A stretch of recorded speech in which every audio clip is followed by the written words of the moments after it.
guys, welcome back to my channel. If you're new, welcome to my tribe. Please subscribe, and if you're coming back for another video, thank you for coming back, and I hope you enjoyed this one as well.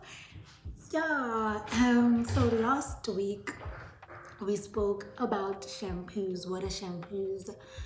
The do's and don'ts of shampoos, what you should look for in shampoos, the shampoos that I would recommend, why you need to shampoo, everything that is shampooing we spoke about. So this week's video we are talking about the step after shampoo that naturally should follow shampoos, which is conditioning. So let's get into the video. What are conditioners? So hair conditioner is a treatment that you'll apply after shampooing your hair. Its main aim or main purpose is actually to restore moisture, to strengthen your hair. It aids in elasticity. So elasticity is the bounce in your hair. So when you pull hair and it bounces back. When I hate it bounce back, bounce back, So basically what causes your hair to shrink or not. Shrinkage is very good. My hair is currently in some sort of shrinkage, some sort of Gaussian shrinkage. I don't know what I was doing to my hair because it feels like a zingering. But other than that, but it aids in your moisture, it hydrates your hair, it seals your or closes off your cuticle after it was opened by your shampoos. It restores the moisture that your shampoo could have stripped away. It strengthens your hair if you have weak, brittle hair.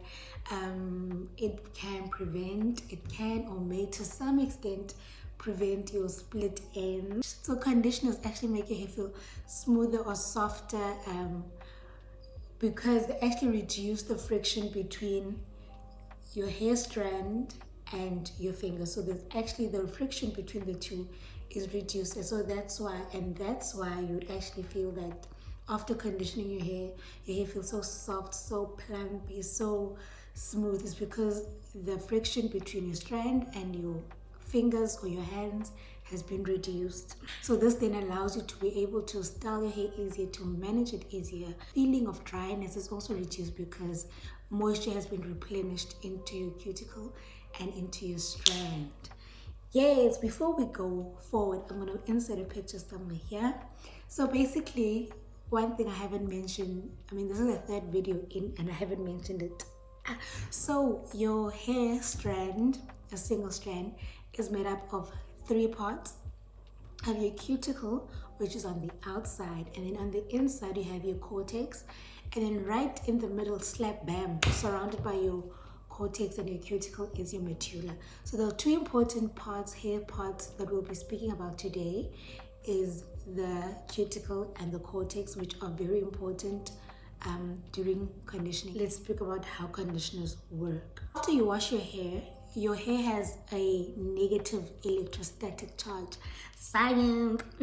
So your hair actually has a negative electrostatic charge onto it naturally, and after you shampoo.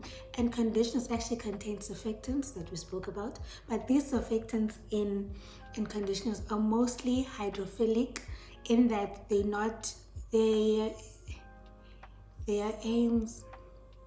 their modus operandi actually is not to, I don't know why that word is in my head, but their modus operandi is actually not to wash away the dirt like your surfactants that are in shampoos. Their modus operandi, or the way that they work, is actually to stick onto your hair, right? To stick on. So those their mild surfactants actually contain a positive charge. So basic natural science says opposites attract. So you're negative, I'm positive. So they actually stick together, and that's actually why you find that after you condition your hair is smoother, because friction has been reduced, because the charges have been balanced. So this means that after you rinse out your conditioner, some of it still remain because of those electrostatic charges that actually bind the two together, your hair and the conditioner.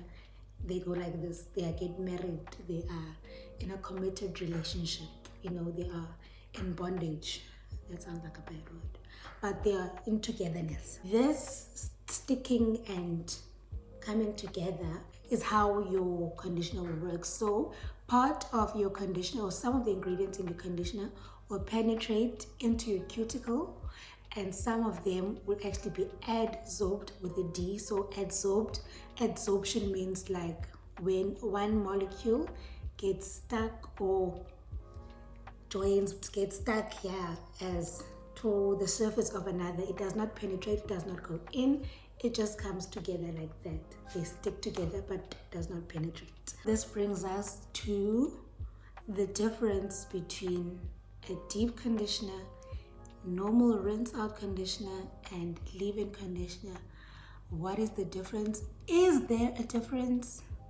Or is this just another marketing scam, another marketing ploy for us to spend our money recklessly and aimlessly without need? Interesting question. Deep conditioner, right? Your deep conditioner can be your normal conditioner. Okay. You can use your normal conditioner to act as a deep conditioner by either leaving it in for a longer period of time, adding heat, or adding other ingredients like your olive oil. You could add your castor oil, you could add melted shea butter, you could add your Ayurveda. Guys, I still don't know how to say the word, but your Ayurveda herbs. And I have a video coming up of me experimenting with those herbs. So you could add other herbs, you could add extra or added ingredients to your normal conditioner to make it a deep conditioner, depending what you need. You could also add honey. I mean, I love honey. I just can't afford it. I can't afford like the Shea Moisture Manuka honey. I need it because I just know my hair is going to be hydrated, because honey is a what? Humectant, and it just draws what? Moisture into my hair. So, I mean, in that sense, there shouldn't be a difference. There shouldn't be a difference. That doesn't sound grammatically correct. But there shouldn't be a difference between your normal conditioner and your deep conditioner. But there is a difference, okay? So your deep conditioners are actually formulated to be thicker and more concentrated in certain ingredients than your normal conditioner. The deep conditioners also penetrate your hair follicle much deeper. Go deeper, men of God. So they actually go deeper into your hair follicle than your normal conditioner, because your normal conditioner will actually penetrate the cuticle, but your deep conditioner penetrates both the cuticle and the cortex, where it actually does its job to hydrate, to strengthen, to repair, and to just make your hair luscious and beautiful and gorgeous and moisturized and hydrated and strong. And because it penetrates deeper into your hair follicle, its effects are much more long-lasting. As I said, your normal conditioner actually just penetrates into your cuticle, so it has a much faster effect. It doesn't penetrate that deeply, so that's why you need to keep replenishing your moisture week by week, because that moisture is easily lost or evaporates into the atmosphere in comparison to your deep conditioner. And your normal conditioner actually has a much thinner consistency or a lighter formulation than your deep conditioner, and you leave it on for a shorter period of time, 3 to 5 minutes, 5 to 15 minutes, depending on what your conditioner says. Your leave-in conditioner, on the other hand, is it's formulated or designed to be much lighter in formulation, sometimes in consistency, so that you can actually use it every day without it weighing your hair down and causing excessive buildup. Because like the name says, it is meant to be kept in your hair, so you leave it and you do not need to wash it out. It also adds in hydration or moisture between washes, like a refresher, daily spray like between washes, to keep your hair hydrated and moisturized. But do you need to buy a leave-in conditioner? I would say no. Okay, I can do it to time. But me personally, I would say no. You don't need to always buy all these products, okay? You can always formulate or make your own leave-in conditioner at home. Take a spray bottle, fill it to about 90% with water, and then fill the remainder 5 or 10%, 90 to 95% of water with the water, and then you fill the remainder with your conditioner. Shake it up, spray it onto hair, and you have your own homemade leave-in conditioner. So your normal conditioner can actually be used as a leave-in conditioner. And I'm actually going to put a scale somewhere on the screen with the differences between a deep conditioner, normal conditioner, and your leave-in conditioner. So your normal conditioner actually is like the median. It's in the middle. It's not too thick, and you could use it as, you can add water to make it a leave-in conditioner, or you can add other products, or you can add other products like your oils, your herbs, your honeys, your avos, your shea butters, or whatever, to actually thicken it up, add for added benefits, for deep penetrative action. You can add stuff to make it a deep conditioner. So it's not a total train smash that you don't have a deep conditioner. Let's get into the ingredients. So your conditioners can be made out of silicones like dimethicone, which is actually a lubricant. It reduces the friction between your hair and your hand, or to the touch, or just the friction between the hair. So these silicones can cause buildup and will need to be removed using a clarifying shampoo. There's emollients such as your oils and your butters, so they add that hydrating or sealing properties, that thickness. It adds that all those goodness that you need.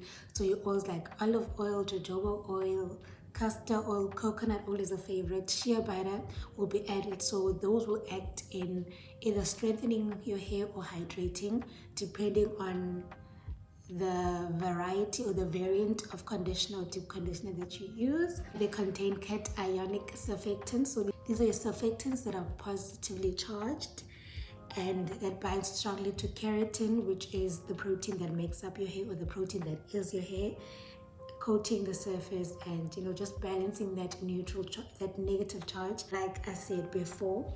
And you also have your fatty alcohols, which are normally plant-based, such as your citral alcohol. I'll put it down on the screen again. Your sterile alcohols, and then these add to the slip. So your alcohols and your lubricants, like your silicones, actually add slip to your conditioner, so that you can actually work it in and you can just detangle your hair with ease, because the friction is reduced. They're actually slippery, so they add that good slip, so you can actually detangle so much easier and make your hair more manageable and aid in styling your hair. And there's also essential fatty acids that actually mimic your natural sebum. It also aids in the lubrication and just like general hydration and moisture into your hair. How do you use your conditioner? Guys, there's this technique that I've discovered like recently, and I tried it this past wash day, and it will make a world of a difference to how you condition your hair, to how you detangle your hair, because you are using too much conditioner. Let's start there. We are using way too much conditioner. We are way too heavy-handed when we apply conditioner. Your hair does not need to be white after you applied your conditioner, your deep conditioner. Your hair being stark white is not a sign. It doesn't signify that your hair is now your hair is conditioned to the T. It does not. Okay, so we need to learn to use less, because essentially you're gonna apply a handful of conditioner onto your hair, right? And your hair is only gonna use 2 fingers. Your hair will absorb what it needs to absorb, and the rest is just gonna sit on your hair. And then when you wash it out, you're just washing your money away.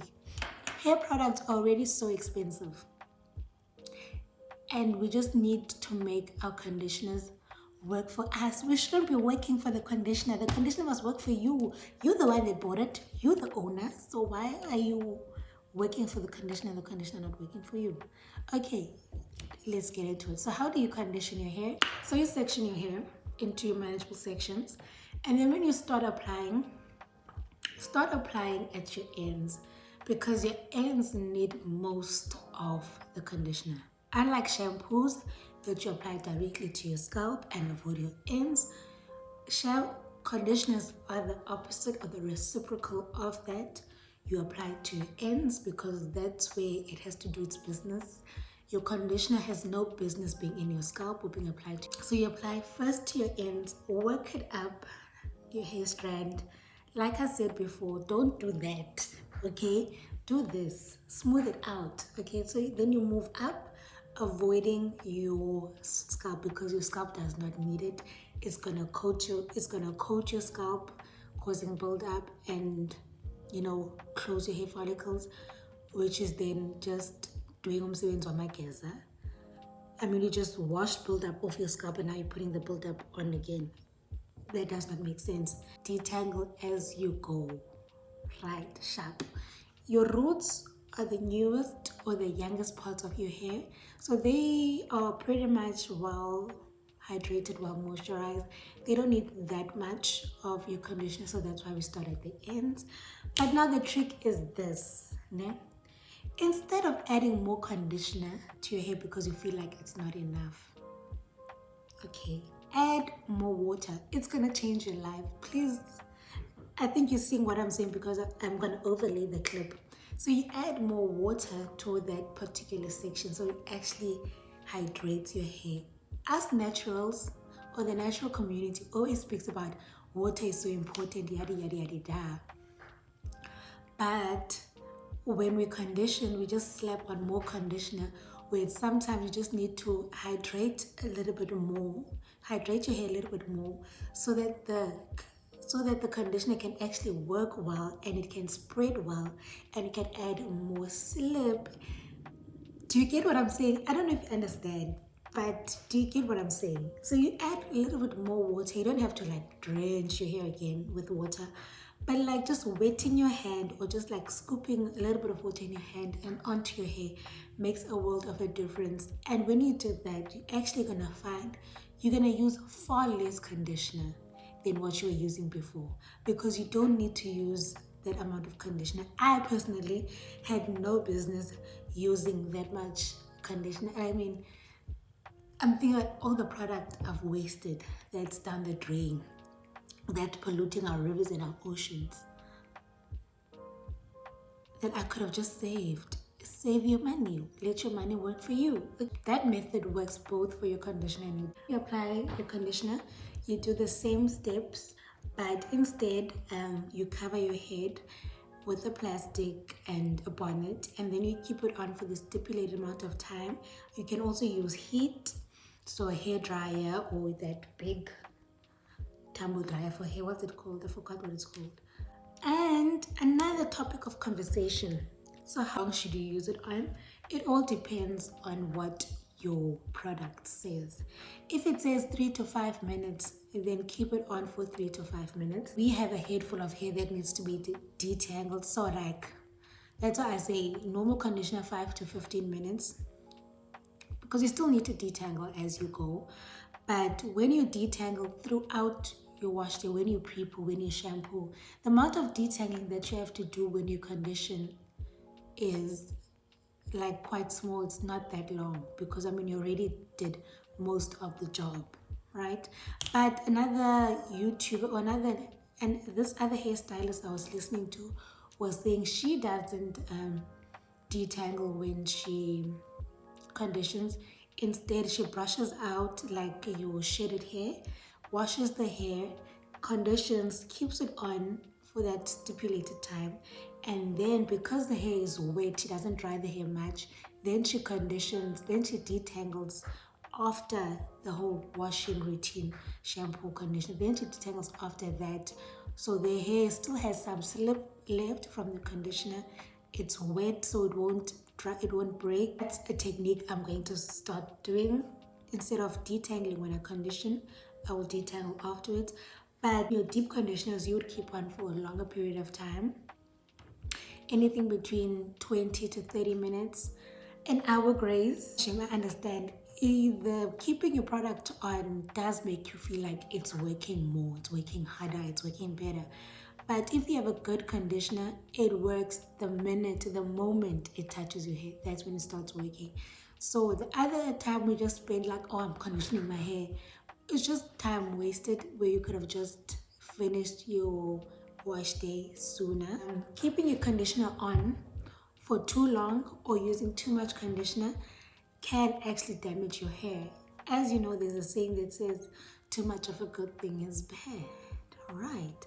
So when you condition your hair too much, your hair becomes so coated in the, or overly coated with the product, that it makes it difficult for other products to actually penetrate your hair. And when you over condition by either keeping on too long or using too much product, not rinsing it well, you actually get a thing called hydral fatigue. So when your hair just gets tired of being hydrated, your hair just gets tired of having water, because when you add water to your hair, your shaft spreads, okay? It will expand, and when it gets dry, it contracts. That's what gives your hair the bounce. It's what makes your hair elastic. So when you have a hydral fatigue, I'll actually make a video on this because it needs its own video. But when you over condition, your hair no longer expands and contracts as it normally would. So now you find your hair is mushy, it's weak, it's mushy like overcooked peas, and I hate peas. Oh, disgusting. But it becomes mushy, it becomes too soft, it's just wrong. It becomes limp, it loses its elasticity, it doesn't stretch and bounce like it normally would. And that's because you're doing it wrong. And there are people that deep condition overnight or condition overnight. What was the reason? There's no need. There is no need. Don't do it. Okay? Just don't do it. Stop it. Stop it. It's not good for you. Your hair is going to get tired, and your hair's just going to be like juices out. And now you wonder why your hair is not healthy, but you're doing everything that is good. You're doing everything that your hair needs. But that time you're just overdoing it. Don't overdo it. Just be natural about it. Okay? What makes a good conditioner? As I always say, sulfate, paraben, phthalates free. Number one for any product, sulfate, paraben free. It should be water based so that it actually does its job. It actually hydrates and replenishes the moisture that was lost. I mean, what's the point if it's not? And it gives you enough slip, and it has the right consistency so that you can detangle. If your conditioner is not giving you slip, it's not good. It's not my thing. It's not conditioning, okay? You shouldn't be feeling like you are, I don't know, like you are DJing when you detangle. It should be nice, slippery. It should be actually make your hair feel soft and hydrated, and not hard and coarse and dry. Your leave-in conditioner should actually have humectants, which is the popular one is glycerin, or another one that I've heard of is panthenol, which is a humectant that draws moisture into your hair. So if you have dry hair, or you're prone to dry hair, or you just want added moisture, look for a conditioner that says moisturizing, hydrating, or restoring. And these will have shea butter, the good oils such as coconut oil, grapeseed oil, olive oil, avocado oil, jojoba oil. They should have all those good oils that actually hydrate, that actually aid in moisturizing your hair. So favorites, Nilotiqa or Jackie's Rescue and In Control. I actually used to use the In Control. I loved it. Oh my gosh, I loved it so much. The Dark and Lovely Au Naturale. It's really, really good. Palmer's Natural Fusions, which I am currently using. If you have weak, brittle hair, look for something that says repairing or strengthening. So this will actually have your hydrolyzed protein. These are usually like your deep conditioners that contain protein that will actually strengthen your hair follicle and repair any damage, or like prevent split ends, and just give you that added strength. And by coating your hair with like the hydrolyzed proteins, and they penetrate deeply in. So these are like the hair mayonnaise from ORS, and the popular Palmer's deep conditioning pack, as well as your Afrobotanics deep conditioner. That one is actually great because it's moisturizing and adds moisture, and it adds protein. So since we are approaching winter, I would pack on the moisturizing conditioners. I would probably start deep conditioning more regularly, not once a month, please, twice a month minimum. But I deep condition every second week, and every other week is just your normal conditioner. So deep condition more regularly to strengthen your hair and to moisturize it and just to revitalize. So that brings us to the end of the video. I hope you enjoyed it. Comment down below what's your favorite conditioner, deep conditioner. Do you deep condition? How regularly or how often do you deep condition? And I'll see you guys in the next video. If you liked it, please give it a thumbs up, comment, share, and most importantly, subscribe. And I'll see you guys next time. Bye.